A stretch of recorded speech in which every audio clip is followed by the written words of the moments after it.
Kotagemi in logoiwek chetinyegei ak somanet ko kakoyomis rubeiwotab gavana nebo county nebo Migori Dr. Joseph Mahiri sigik choton chebo kipsomaninik cheyoe tiemutikab boror chebo kilasitab 12 anan KCSE kole wendi serikali noton neo konamegei eun ak serikali nebo county noton asikobit koker kole kakikimit ribsetab kalyet en komosta noton nebo Kuria Cherongo asikosulda tiemutik choton chebo KCSE komakoimut age tugul. Kongololi Mahiri yekan kokoito amitwogik en sukulitab Wangiro Bose nemiten en kiwotetab Mdimaru ak Transmara komwa ine kole boriet netesetai en kiwotonoton komatere tiemutikab KCSE chekakinam en betutab raini.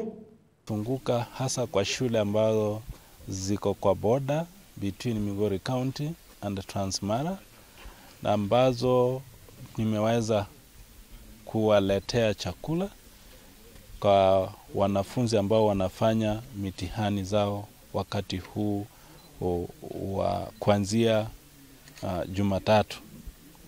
Hili eneo letu kumekuwa na mchafuko nyingi hasa kwa mwezi mbili ambao zimepita.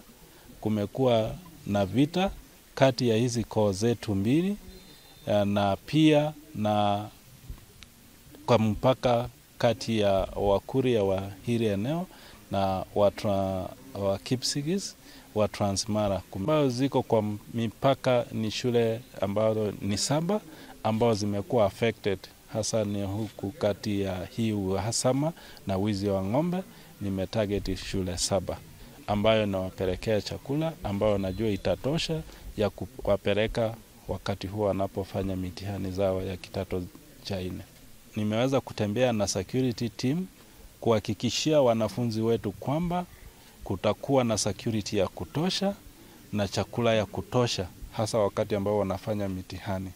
Kama sisi county government tutaweza kufanya kile kiko chini yetu ili kukuwe na security ya kutosha, watoto wetu pia waweze kufanya mitihani wakiendelea kushindana na watoto wengine katika hii nchi yetu ya Kenya. Baadhi ya wazazi huwa wanalipa karo kupitia chakula, lakini kwa sababu ya ule uhasama na vita ambao amezungumzia, wazazi wengi wa sehemu hii hawakuweza kulima, sasa hawangeweza kutuletea chakula kama karo. Watu wetu tukae na amani, hatutaki vita, hatuna wakati wa kupigana. Sasa hii watoto wanasoma, tunategemea watoto wale